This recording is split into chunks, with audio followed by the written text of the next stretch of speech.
Good afternoon, YouTube. This is C on a Mission, back from working out this morning, taking a walk on the beach this morning. After a workout, a good shower, wash the hair. This is what it looks like when it's washed, and I'm out here trying to let it dry before you put any products in it. It helps it dry faster if you let it dry naturally first, or at least I would say 70% dry before you put any kind of conditioner or oil or whatever you do to maintain your locks. But you should let it at least get over 50% dry before you put it in there. It just will speed up your drying process.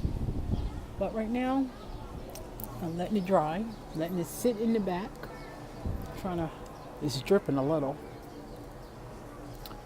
So I'm just going to leave it back there as I talk today. All right, today, new shirt, another Harley pink shirt. I have a lot of them. So today's life nugget. I was just thinking about this when I was working out today. I was like, okay, what will today's life nugget be? So let's talk about today's life, aging gracefully. Skin, our skin, 50 years old and things do not look the way they used to. You got wrinkles, you got things that are getting darker that you didn't notice they were dark. I just want to be natural. No makeup. I don't really wear makeup. No eye stuff, no eyelashes. I never really was into the makeup. I tend to touch my face a lot, so I'm not into the makeup. I might put a little lip gloss or whatever, but that is probably the most of my makeup. This is my skin. It's way different than young skin. You have to treat it totally different. And I'm talking from your top of your head to the tip of your toes. Have to be treated differently if you want to have healthy skin.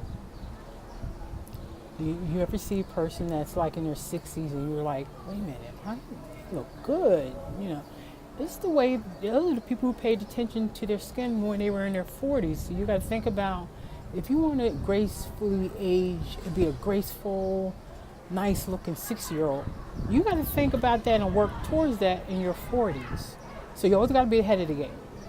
So I'm thinking about, as I get older, how I want to look, and I have to preserve my skin so it can be that way. Now, I can't control this besides just work out and try to eat as healthy as I can. Nature and gravity is going to happen. You can just try to slow down the process. So on that note, my life nugget is exfoliation, scrubbing. I mean, scrubbing your face. Pick and choose the kind of scrubber you want because everyone is different. I like the very fine scrub when it comes to face. I lean towards sugar scrubs when it comes to face, less drying. But to each his own. Some people like salt scrubs. To each his own on when it comes to your scrubs that you like. I'm not 100% sure the difference between a sugar and a salt scrub, but I know for me, a sugar scrub is less drying than a salt scrub. So I prefer sugar scrubs when it comes to face, but again, it's up to you. But when it comes to body, I prefer a more coarser scrub. And I notice me being older, I need to scrub my body more often. Most of the time, people used to say you scrub your face maybe once or twice a week. Now, again, up to the individual. Some people don't want you to hurt your face or bruise or make things worse. You have to know your skin. So I know for me, a very fine scrub, I can get away with maybe 2 to 3 times a week on a face scrub. But body scrub, I can scrub my body almost every day. Either because the body skin is a little resilient, so But I notice it feels, things go on smoother when your body is scrubbed. Oils, you use less products when your skin and your body is scrubbed on your arms. But I think it's a better feeling. I think it will do well for your body. So the life nugget is scrub your body from face, arms, all over. You should scrub your body. You choose your scrub. Salt, sugar might be your, I don't know, but choose it.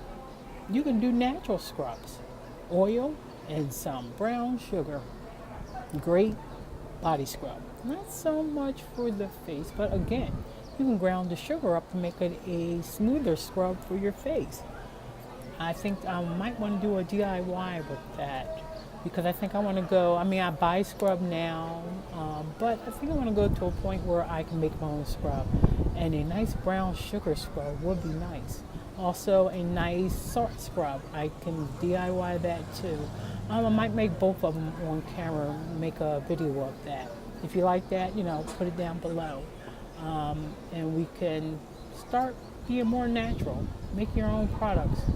It's not always time consuming to make your own product. It depends on how many ingredients does it take to make that product is where it comes time consuming. For body and face scrub, the most you probably have 3 ingredients, which will be oil, salt or sugar, and then maybe a scent or essential oil. Let's just say essential oil because it might not be a scent, it might be a feeling that you want.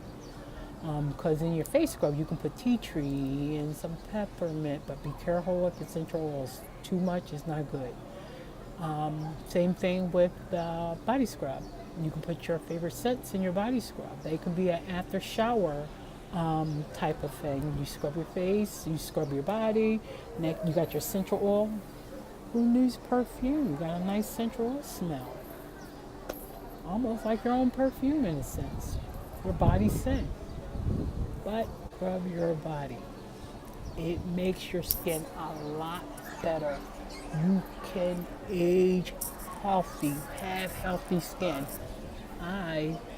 This is probably the healthiest my skin it has been. Even with me being in a river for 2 weeks, I am darker because of the sun.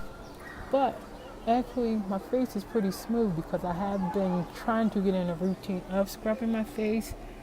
And since I've been here, I've been almost scrubbing my face every other day, sometimes twice a day. But I love scrubbing my face now. I actually love the way my face feels and the way things, just a little bit of oil. That's all I put on my skin afterwards. Put a little bit of oil, but everything goes on smoother after a scrub. Enough of that. Today's life nugget was scrub your skin. Have a great one. You woke up this morning. You should be happy. See you on the next one. Bye.